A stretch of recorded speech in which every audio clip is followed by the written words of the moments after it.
This episode, we spoke to Matthew Callow, and it was wonderful. Matthew Callow is a registered mental health nurse of 22 years. He has worked as a community psychiatric nurse and occasionally worked with forensic patients too, which he told us all about. He has an MSc in psychosocial interventions in psychosis. He's currently on the Professional Doctorate in a nursing course at Oxford Brookes University, and he will be researching the CPN's role in promoting physical health of people with schizophrenia. It was incredible, wasn't it? It was, I don't like the way that he described schizophrenia. Felt I it really I felt like I learned a lot, and I also feel like the way that he spoke about it with such passion and how he wanted to change things just felt so inspiring. Definitely. I think like the way he sort of zoomed out and then he zoomed all the way back in again, like he was sort of giving us information and his perspective on like a really granular level, but then actually taking in like the whole world as well at some stages. And yeah, just see how much thought he's put into his topic. And yeah, as you say, the incredible passion that he has. And yeah, the driving force that he is for change, for something that he feels is so important. Will you be more Matthew tomorrow, Bryony? I will try to be. I think one of the things I'm gonna do is I'm gonna eat more fruit tomorrow, um, for Matthew, and yeah, I'm gonna have a think about what my mission is for tomorrow and be more Matthew about going about it. I like that. I'm going to go into the office tomorrow and I'm going to throw away all the biscuits and everyone's going to hate me. But I'm going to say, look, it's what Matthew would have wanted. He's already changing things. Hello, everyone, and welcome to this episode of Let's Talk Forensic Psychology. And we're very excited and very grateful to have Matthew Callow join us today to talk all things forensic psychology. So, we always start our podcast, our YouTube channel, by asking people how they got into their profession, Matthew. So, please, could you enlighten our audience about how you got to where you are today? Yeah, sure. I mean, as a child, I had significant caring responsibilities for a parent who had mental health problems. So that wasn't the best. That was in the olden days of not recognizing child carers. So had a very stressful childhood. And because of the mental health problems within my family, I was socialized amongst people with mental health problems. So essentially, that became my world. And basically, I haven't stopped looking after people with mental health problems since I was about 5. So but I don't mean to give a sob story or anything because it has been quite valuable and it's given me an enormous purpose in life and a great focus in life. So although my early years were hard, I'm actually quite pleased that I've got this focus and this great mission in life. So I left school with no qualifications as a result of childhood stress. And I did lots of menial jobs after leaving school. And whilst I was doing that, I was attending night school, doing GCSEs, English, psychology, and various other things. And so one day I thought, well, I wanted to rekindle an old idea I had of becoming a registered nurse. And this was when was it, 1999. This was during Tony Blair's New Labour period. So there were massive drives to recruit nurses then. Newly qualified nurses had been given a 14% pay rise, which wasn't my motivation, but it was always a nice thing to be walking into. So I went to my local general hospital and I said, "Could I have a job, please? Anywhere will do," as a nursing assistant. So I was interviewed later that day to work on a coronary care unit. So that's where that began. Unfortunately, because the NHS was having to recruit 20,000 nurses, there were lots of secondments going. So I did my nurse training whilst I was being paid a nursing assistant wage, which was a great help. When I was working on the coronary care ward, I found a lot of things in relation to mental health quite interesting because we used to get a lot of people that were there because they'd taken overdoses and things like medically unexplained physical health symptoms were also quite interesting, I found. And I was quite annoyed by the negative attitudes of a lot of the nurses. So I thought to myself, I'm going to go into mental health because that's where I felt I was most naturally suited. And I told some of my nursing colleagues in the ward sister that, and they said, yes, you'd be better off in mental health. I used to spend so much time talking to the patients rather than doing other things. I think that was slightly annoying for them at times when there was so much to be doing. So that's how I ended up. And then as a nurse, I did my 3 years training, got a nursing diploma in the days when we did diplomas. And then I upgraded that to a degree in the 3 years after that. And I qualified in 2003. So it's been an experience since then.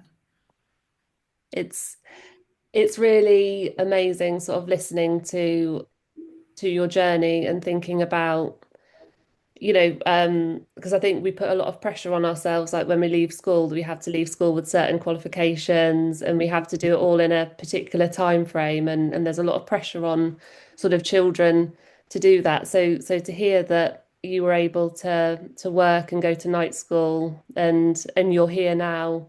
I mean, you're an incoming doctor, you're on the Professional Doctorate in nursing. It's just, I mean, it's incredible. And I think also to really hold the value of lived experience as well. I mean, and my lived experiences have always been very, very valuable to me. I have 3 perspectives. Obviously, as a healthcare professional, I've also used mental health services as a patient, and then I've got the experiences of being a carer. So I do have that very global perspective on things. But personally speaking, I've always had this attitude that I'm capable of anything if I'm willing to put the work in. I'm very excited to hear more about your doctorate later on. But first, we wanted to know, for people that are interested in community mental health nursing, what does it entail? Yeah.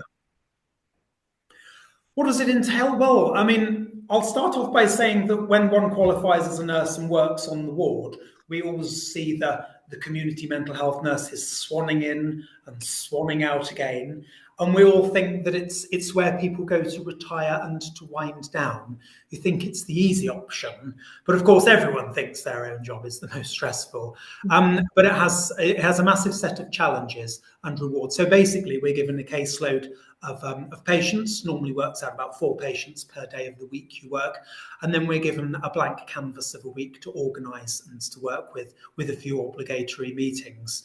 So what we do is we instigate the care process, which is the centre of it, which is about the assessment of people's needs, finding out how best the care can be delivered, whether that's delivering the care ourselves directly with interventions or with finding other agencies, third-party partnership organisations, third sector organisations to deliver the interventions, and then the review of the effectiveness of those interventions. So that's sort of like the care coordinating basic nursing framework. And we're one of those professions which we're seen sometimes as jacks of all trades, masters of none. We do have this wonderful opportunity in mental health nursing to gather all sorts of strings to our bows, tools to our tool belts and what have you. So there's all sorts of psychological and social interventions and biological interventions that we can use for the help and the care of our patients. So we can't quite make it up as we go along, but something similar, we can sort of do and pursue whatever things sort of interest us.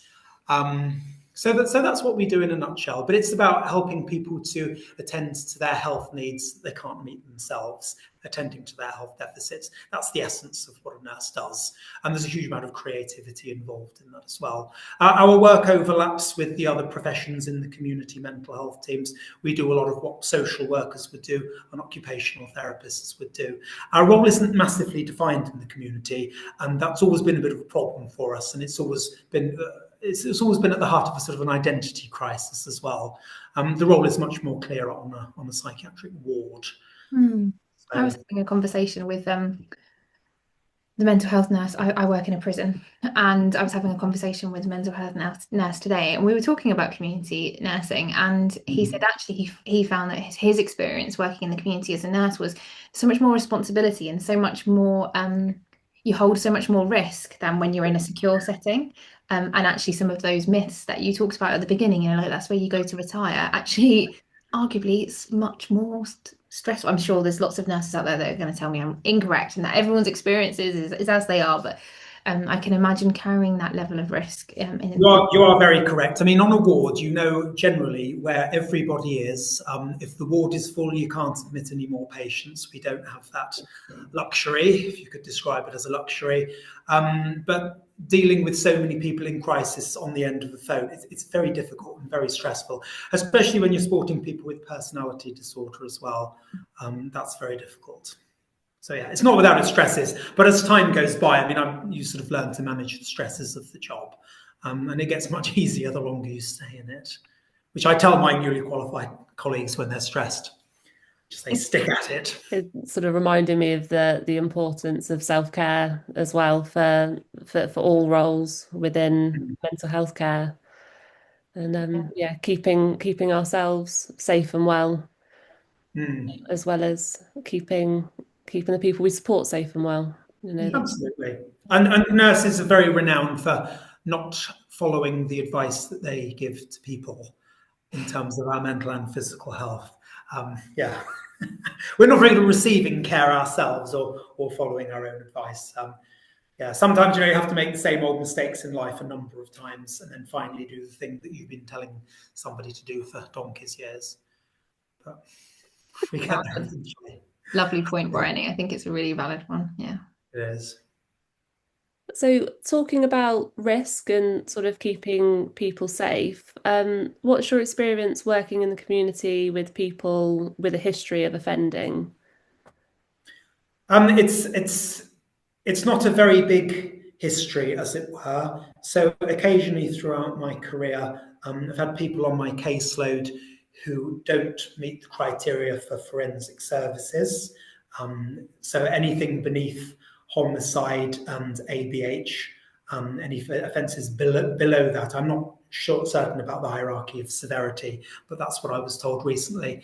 They will be on our caseload. And these experiences don't happen very often, but when they do, there's a very, very steep learning curve. I find that patients who have offended and they have mental illnesses like schizophrenia, bipolar disorder, schizoaffective disorder, relatively easy to manage in the community because most of them are on depot injections. So they have an injected antipsychotic that lasts normally a month or so. And so that's the first line of treatment for people with severe mental illness.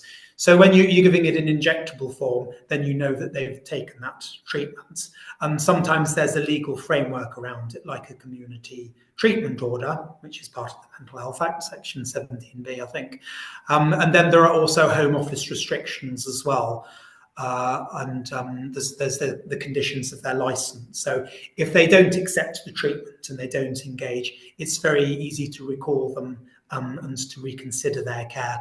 The main difficulty is patients with personality disorders or comorbid mental illness and personality disorder, or any other comorbidity, because the risks always go up when there's more than one mental health condition. I suppose dissocial personality disorder is very difficult for us to manage in the community, and I speak for someone with current experience, and it's the emotional impact of that that's difficult.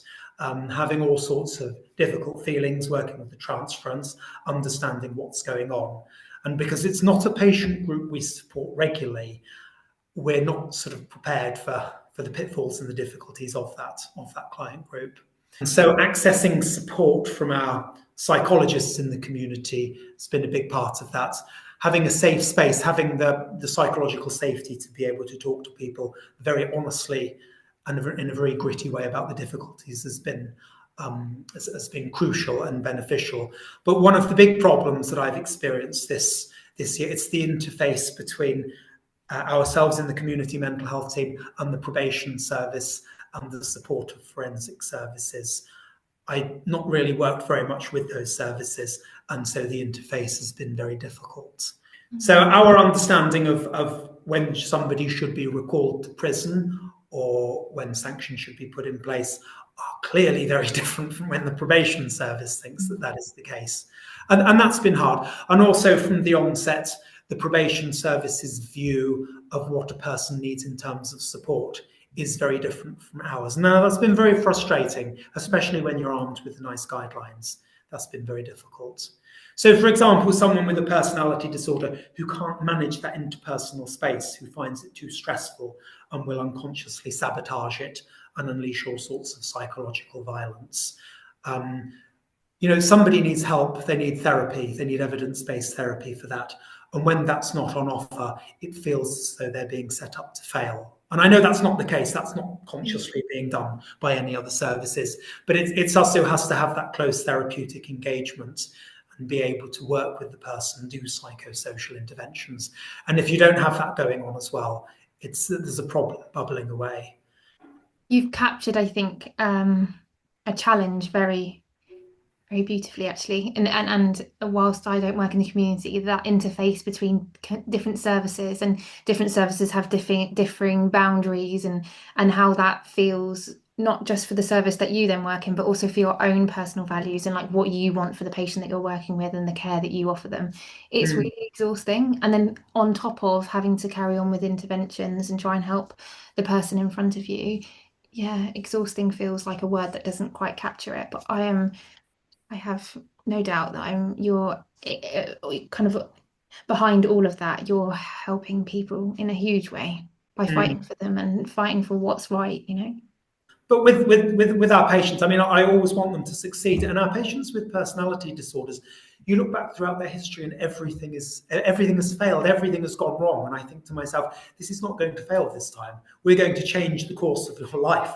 And that I can sort of make that work if it's just me and my close colleagues involved. But when there's other services involved, it gets really, really difficult, because you think we've got to sing from the same hymn sheet. So it is frustrating. I don't like seeing people failing. It breaks my heart, I imagine there's people maybe listening with mental health problems thinking, God, I wish Matthew was my nurse. Yeah, that's really nice to hear you say these things. I'm also reminded when you were talking, actually, when you so readily recited the Mental Health Act, that mental health nurses, to me, they're kind of like lawyers as well. Like, this ability to just rattle off sections is amazing. Yeah. I mean, I quite enjoy reading the Act, which is somewhat nerdy, even amongst my colleagues. I mean, my first day as a community psychiatric nurse, I was just reading the bits that apply to the community, and my colleagues said, "What on earth are you doing?" I like reading the Mental Capacity Act as well. I don't know why. I think I like quoting it. It gives one a sense of authority and maybe a bit of power when you're trying to get something out of other services. Sort of quoting the law, Bit of light reading. Yeah, absolutely. Absolutely. But it's like anything. When you've been exposed to things over the course of a couple of decades, it just sinks in and becomes part of your everyday parlance, as it were. Sometimes in the at the end of like the show notes, we put like recommended reading. I've got this vision now of just us putting all the different acts: the Mental Health Capacity Act, the Mental Health Act. We should just do that as recommended reading for everyone. Well, talking of light reading, you're on your doctorate now, and Yes. you're focusing on the CPN's role in promoting positive physical health outcomes for people with schizophrenia. That's correct. I thought before we sort of start to get into what you're researching, what you're focusing on, it might be beneficial to talk a bit about what schizophrenia is and how it presents for people as well. Sure. I mean, if I talk about it in a way with specific references to physical health, I think I can cover a bit of both then.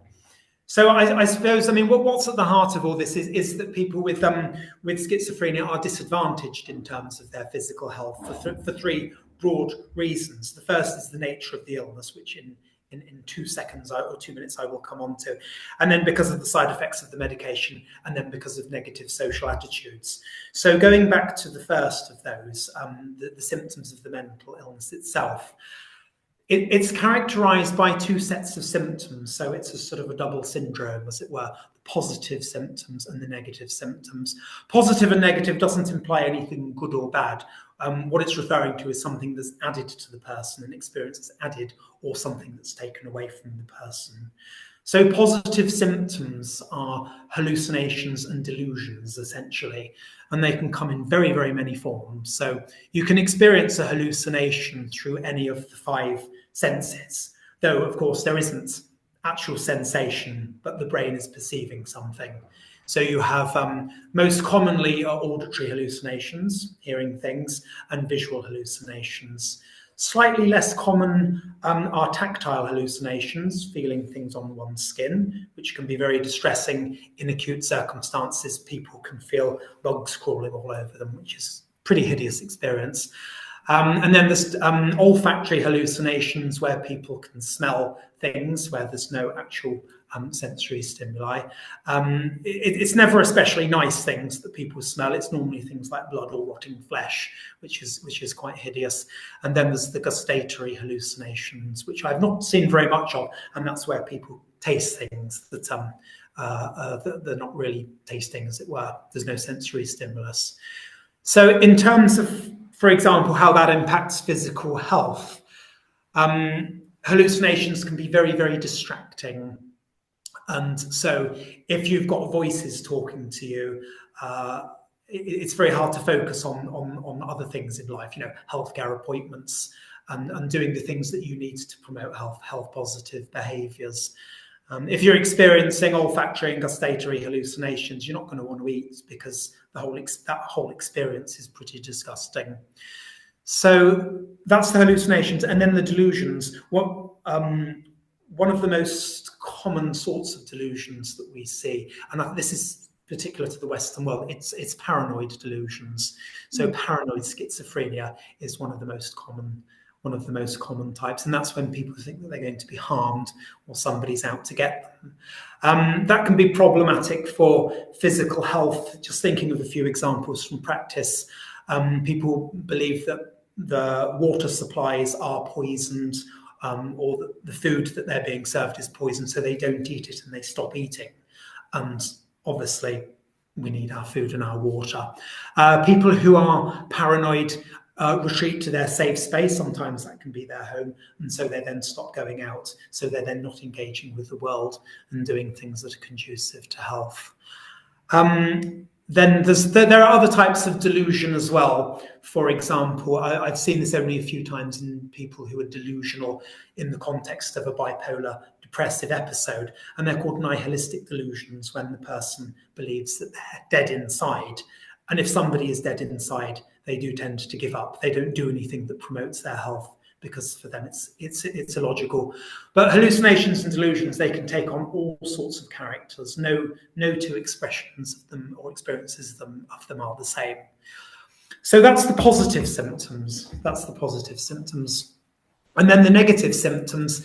This is what once might have been referred to a long time ago as like the disintegration of the personality. So the person's personality starts to fragment and disappear. So negative symptoms include things like apathy, social withdrawal, and self-neglect, disinterest in the self.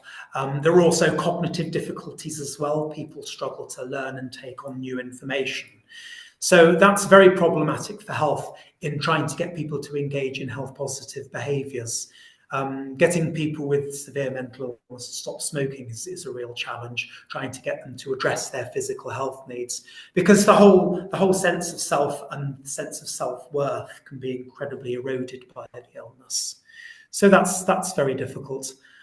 And then when people get into the state of self-neglect, and again, I'll come on to later with the side effects of the medication, can cause symptoms that can cause bizarre and unusual movements. This can be the basis for a lot of stigma, because sometimes people will look at someone who's having these experiences and they look different, and people who look and behave differently can be frightening to people, and then that can cause the social ostracization. And when people are split off from their communities, they're not going to be welcomed by the communities, and that sense of good health that you can derive from being as part of a community isn't there. So it's a horrible illness. It's a heartbreaking illness. It really is. Yeah, it makes me feel quite sad just summing it up, actually. Yeah, I'm feeling that sadness as well, because it is a holistic illness, isn't it? It affects every part of someone's world, outside and inside. Yeah. One of the positive things that's happened in this last couple of decades is that we've had early intervention services, and they get in there very quickly. So you don't have this long duration of untreated psychosis. So the outcomes are better. And I'll just to give an example, I have a friend who recently told me that he has schizophrenia. He started university a couple of weeks ago, and I'm so proud of him for doing that. So proud of him. And there's nothing about him where he looks sort of different, and people ostracize him and don't want to have anything to do with him. And there is more and more of that happening now. So that there is hope. And when you feel sad about these things, you have to remind yourself of that. Things do and are getting better. Yeah. So, I mean, I'm really sensing your passion about this topic and about helping people in general, but also helping improve outcomes for people with schizophrenia. And I'm just really interested, sort of what led you to research this topic in specific, so specifically. Well, there's a few reasons for it actually. So when I was working in a community mental health team, and then I went to work in the older adult team, I had a big caseload of people with things like depressive psychosis and dementia.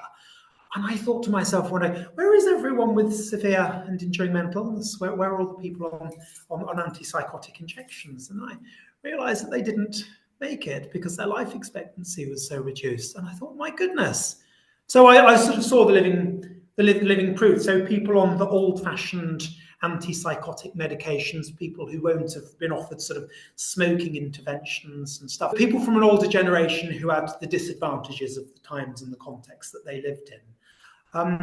They didn't survive because people with schizophrenic illness, their life expectancy is reduced by 15 to 20 years. That's currently, and I think in older generations it was probably even more than that.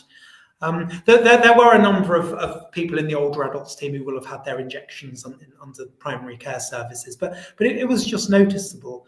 And even in my current role working with adults of working age, I'm seeing people who are around my age who are dying. And that's awful. It really wounds me. It hurts me because working in the community, we work with people for the long term. We get to know people, we bond with them, we bond with their families, and it's a wonderful experience. You don't have that experience working on the wards because you get to work with people, say, for 4 weeks at a time, and then you see them a few times during the shift. You don't have the longevity of the relationship. So you see more of people's lives in the community. So when patients do pass away, it does feel more painful because you're more involved as well.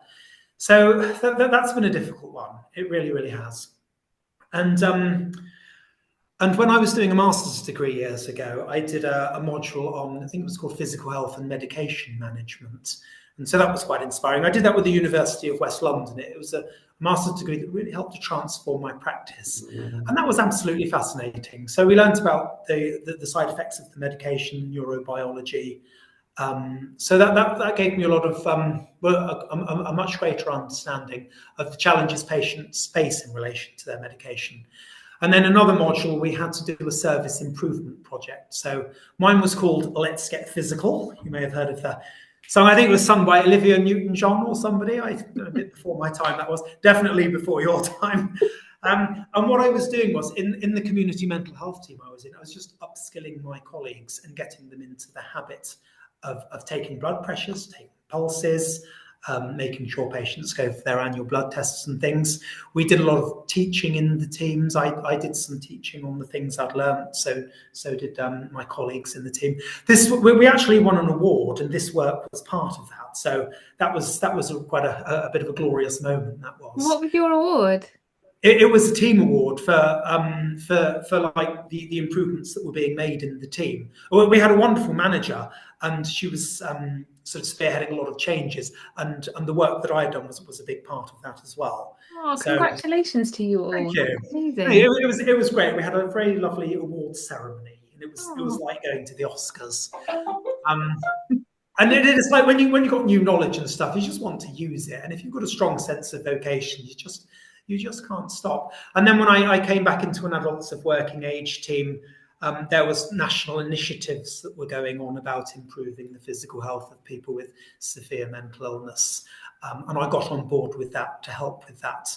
And I encountered a lot of challenges in that work, and that made me even more determined. You know, when someone stands in my way and I'm on a mission and I know it's something to do good, you know, I just go for it, basically. So, and it's very sad with the national and regional initiatives, because a lot of resources go into them and they don't actually make that much of a difference. That's part of the frustration.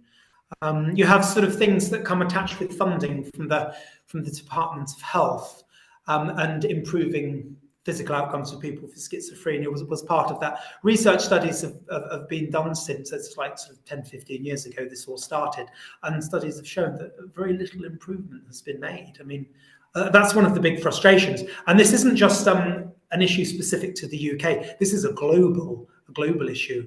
Studies from all over the world show that this is a problem everywhere. I mean, I say all over the world. The articles I've read are very much from the Anglosphere.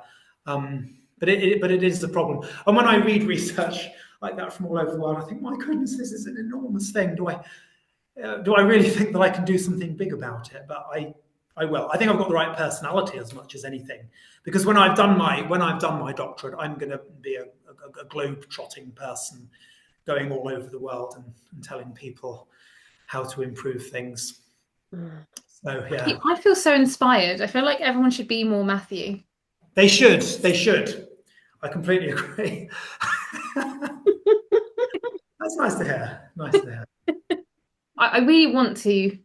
I just want to ask a question, but I don't want it to ignore how passionate and driven and that needs more celebrating. Why do you think it has been such an under-researched, under-resourced area, given what we know, where people are suffering with severe schizophrenia? It's not under-researched. It is ridiculous. Oh, ridiculous, that's the wrong word. It is incredibly well researched, but the research doesn't lead to any meaningful changes. Okay. Why? So that's Why do you think that is? I mean, I did a scoping review when I was applying to do my doctorate, and you know, you type physical health, mental illness into one of the search things like Ovid or the British Nursing Index, and you just drown in the amount of research articles and meta-analyses that come out. It is unbelievable. I mean, it's almost off-putting, and because it's just so much, and then the wading through it to be able to narrow things down. I mean, in the last assignment I did, I had to get a subject librarian to help me wade through some of this. It was incredible, and that's the frustrating thing. It's all this effort, resources, and that go into this issue, and very little changes. I think it's the attitude down on the ground that's the problem. Okay. And I'll give you some examples of that. So when I was the physical health lead for the community mental health team I work in, I would do meetings and training with people and give them updates and help them to get resources and what have you. And some of the excuses people used to say, things like, you know, I'm too busy doing psychological work with people. I haven't got time to attend to their physical health. And I remember saying to this colleague, I said, please don't tell me you're doing unrelenting psychological interventions with someone. I said, that sounds almost cruel, actually, especially when you've got someone you're working with for years and years and years on end. And then another excuse people would give was, you know, they'd say, well, general nurses don't look after people with mental health problems, so why should we look after people with physical health problems? And that's grossly untrue, because a lot of mental health problems are managed by general nurses. Sometimes they go beyond, I think they go above and beyond in doing so, especially sort of practice nurses in primary care. So it's really, it's just so antithetical to nursing. We're supposed to be holistic. We're supposed to be biopsychosocial. Our regulatory body, the Nursing and Midwifery Council, really stresses that in the code of practice. And then, I mean, other people would then say, in my team, say, well, we just don't have time with so many pressures. And then I would say, well, there are some of us in our group who have 100% on our physical health assessments of patients. So how come we can do that and then other people can't? So it's about, you know, there's got to be a will. There's got to be the will to do it. And I don't think nurses are especially well trained in this area, mental health nurses. So when I did my training back in 2000 to 2003, we did something then called the Common Foundation Programme, where we did placements in general settings. So you get really into the habit of attending to people's physical health needs. But I mean, I won't hear any excuses and just let it stop there, because the excuses for not doing this work, they're just not valid. They're not valid at all. It sounds like what we need systemically, and what people need as well, is that sort of the energy and the passion that you have, and the will to sort of keep pushing until something starts to move and something changes. Absolutely. But doing that is going to be the challenge. I've often thought, wondered whether it's a disadvantage in this country that we have nursing specialities. In the United States, they have one single nursing qualification. Countries, maybe I think South Africa and India do as well. So I did wonder if we had a generic qualification in this country, whether that would make things any different, any better. It's difficult to tell. We would like to know, from your experience and your research, what might be some barriers to positive physical health outcomes for people with schizophrenia? I mean, it all starts certainly from the nurse's point of view, as I've said, in the nurse training. I think our multidisciplinary teams should be expanded to include physiotherapists. I think that'd be wonderful. I was on LinkedIn last year, and I made a lot of friends who were physiotherapists, and I was asking them their view on it, and they thought it would be a wonderful thing. I think you get physiotherapy input in some of our hospitals, our psychiatric hospitals now, which is a good thing. But you see, one of the problems that I've encountered in trying to encourage my colleagues to do activities with people that promote physical health and well-being is they say, "Oh, we can't really do that, can we? Should we be doing this? Should we be doing that?" And an example of the things that I've been doing recently is taking patients to go for runs and things. Well, they're actually more power walks than runs. And then colleagues say, "Oh, is that really part of our job?" And I say, "Well, I did worry about that to start with. I thought, am I going sort of beyond my remit a little bit?" And then colleagues say, "Well, what if there's a medical emergency and they have a heart attack, heaven forbid?" And I said, "Well, we just do what you do if anyone has a medical emergency." But it just felt very, very radical when I was doing it. And I've been trying to encourage other patients to go out for runs as well with me when I go and see them. It's a great way of engaging, sort of facilitating engagement as well. And when you get people who are heavy smokers and they start running, they start coughing up all sorts of stuff, and then they start to think, "Oh God, I need to make some changes here," or they get frustrated with the weight that they're carrying. And a patient of mine is starting to make some quite positive changes because of that. So you've got to be a bit bold. You've got to be a bit bold with things, and creative as well. That's important. And I was supporting someone recently who was coming out of a depressive episode, who has bipolar disorder, could get very little conversation out of him because of the depression. And I noticed that he had a gym in his house. And so we started doing weights together. And that's all we were talking about. But he was actually talking, and that was the main thing. I mean, I look pretty pathetic because I'm quite weedy, and he was a big, strong guy. So he was lifting these quite heavy weights. But you can see when you do exercise with people, the way in which the mood comes up. I mean, it's really, really quick. And then people they seem to feel slightly euphoric afterwards. And you think this is a really good adjunct to an antidepressant, physical exercise. So, it does take a bit of courage to think outside the box, because you think, "Oh, this is a bit of this is the unknown." If you decide to do novel things, just discuss it with your team and say, "What does everyone think?" And then you can sort of think through a risk assessment as well. But it's boldness and creativity. I think we're really short on that in healthcare. Taking risks. Some of the men that I work with, they're doing like personal training qualifications. So they run a spin class at lunchtime for the staff, and I've been going along, and there's something very wonderful about it, but there's also something very not nice about them seeing me so sweaty, like that's not, I want to look like I'm a bit more put together and that I can help, not like I'm struggling for breath, falling off the bike. Well, it's very leveling, isn't it? Because it then shows your limitations, you say. And something else I discussed with my colleagues a couple of days ago, actually, we're going to start a running group at work, because my my colleagues are very unhealthy, and I think we should be giving a good example to people. And it's very hard to discuss that with people without being critical and sounding rude. But it's like when we have a special occasion in the office, people bring in cakes and all sorts of junk food. And well, when it's my turn to do things like that, I just bring in basketfuls of fruit and orange juice and yogurts and things. But again, it's about practicing what you're preaching, you know. If your patient was wanting some food and you went out to get it, would you buy them a load of junk food? And I think, no, you'd buy them some healthy stuff. So let's do the same to ourselves. And that will help us as well in our daily work if we are healthier. So, and also when we're running or when we're walking, we're like stimulating bilaterally our brain. I've just done some EMDR training, so I'm like ready with all that knowledge. But when your brain will then process memories and like help you help things not get so stuck and not carry such a trauma load. So when you're running, you're doing so much more than you think that you're doing. Absolutely. I've been running for a number of years now. It's my way of dealing with stress, and it's when I do all my best thinking, and it changes everything. It's amazing. So I'm wondering now as well, I know we've sort of spoken a bit about facilitators whilst we were talking about barriers. Are there any other facilitators that sort of jump out at you that we could be aware of?